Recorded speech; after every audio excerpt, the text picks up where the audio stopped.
Move on to UFC 257, which is a great card on Saturday. We got to quickly talk about the fight card that took place today during the day. I think it was on at 6 a.m. Pacific time. It's like, that's crazy. Wow. I'm guessing they thought that people were taking the day off because of the inauguration. I don't know. Obviously in Canada, for me, it means nothing. I mean, it's just, we just a regular work day, but we did have a card. And in the main event, a really important welterweight fight, Michael Chiesa, Neil Magny. And as Michael Chiesa, who was actually a slight underdog in this one, coming through with a really dominant performance over Neil Magny. We saw some improved striking. His grappling was on point. Chiesa looked great. And then after the fight, calling out Colby Covington. It's the second time he's done that, but I think this has a little bit more power, seeing that it was a main event and the fact it was such a dominant win. I know you didn't catch the fight, but just the implications of this fight, Kev, just with, Chiesa really having a new life at welterweight, since moving up, he's now undefeated. This is a big win for him in the 170 division. Yeah, what is he? 14-4, I believe his record is 14 overall. Yeah, but I think he's what, 4 in a row now. Yeah, 4 in a row. He's a big guy, Kev. I've seen him in person. I'm like 6 feet tall, 200 pounds. Kiesa's bigger than me, and he fights at 170, which is crazy. So honestly, I like Chiesa. I like him. I like what I how he conducts himself on the screen. He seems like a pretty good guy, pretty straightforward guy. So it's good to see him get that win. Neil, he's been Neil. He's been in the top 10 and just kind of hanging around, not really going up, not really going down, just kind of staying there. So Chiesa was number 5, number 6 or 7 ranked in the world right now. Yeah, somewhere in the middle of the pack for sure. Yeah, he's in the middle of the pack for sure. So it's a good win for him. It's a good performance from him. I didn't really get to watch it. I kind of see a bit of highlights, but it was too early, like you said. And yeah, Chiesa is big. And honestly, I had him on the list of guys for Nick when we discussed guys about a few months back. He was on the list because I thought that we were gonna get our but Nick is just the kind of guy he wasn't gonna take a fight like that, But long story short, I thought I was impressed by how many wins he was pulling off and how he was doing it, you know what I mean? But I guess he's just cool. He's just a cool guy, so nobody wants to just beat up on him, the guys don't want to. But he's a cool guy, and I think that as far as Colby goes, here's the issue with that. That fight doesn't make sense for Colby because he's trying to get Nick or Nate or Connor or fucking Usman, or he's chasing big names. He's trying to establish himself as a pay-per-view star and put himself in the realm with big names.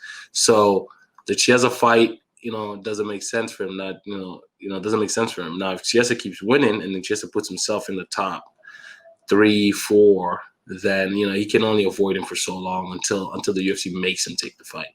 Colby he's in a very weird space because it's between you talk enough shit to where there's enough attention to draw for you, but you don't have no pay-per-view sales yet, to back up anything. But you're right there in the mix, and a lot of people want to beat your ass. So you're definitely a name that's out there that's interesting. So he would only want to shoot up. He doesn't want to shoot down.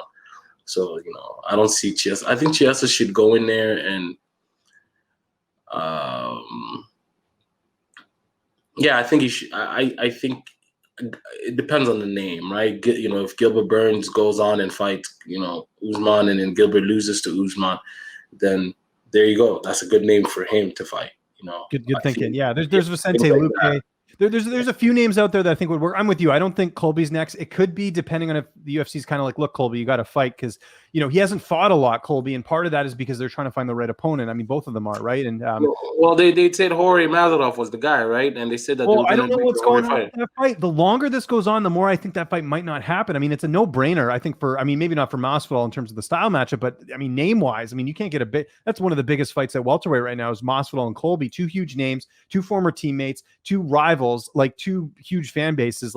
That seems like a no-brainer. But the fact we're coming up to February almost, that fight hasn't been booked gets me a little bit worried. And Masvidal's last fight was the Usman fight back in July, so it's what's going on there? So I think it's going to be like a domino effect. I think you've got Colby, you've got Masvidal, Wonderboy Thompson, who we talked to on this channel this week. He says he wants Leon Edwards, but he might have to take someone else too. Wonderboy's a little bumped up from the last fight with Jeff Neal. Says he's probably going to come back in. He's thinking the spring. So again, I think it's going to be a domino effect. Like Chiesa's kind of in that conversation, but like you said, doesn't have that clout to get sort of a big name. But the UFC is going to have to do something because these top guys have got to fight each other at some point, and they've got to figure it out. And then, like I said, you've got Chimaev and Edwards on the 13th as well of March, so that's another one. The best bet for Chiesa is to just try to shoot for somebody in the top 5. And somebody who's when you look in the top 5, you look at the top 5, you're like, okay, who's in here that doesn't belong here as status wise? The only name I can think of is Gilbert Burns, and he's just there because of he's been able to pull off a winning streak and so on and so forth. But he's not a star. So you beat somebody in the top 5, I think you put yourself now you're in a conversation to fight one of the stars, or one of the guys with at least with a bigger name than you. So yeah. I agree. So yeah, looking at the top 5 right now, Usman's the champ. Covington is number 1, then Burns, then Edwards, then Masvidal, then Thompson, then Woodley. Woodley's the name that could be one for Chiesa. Chiesa was 8, by the way. You're actually right. I thought he was ranked higher. Damian Maia's another name too in there. So you never know. There you go. Shoot for the names right in front of you right there. But you're gonna try to go for a guy who's ranked number 1. You know how they play. They're not gonna give you that guy because you're not at that place to be able to get that guy, and that's just the reality of the fact.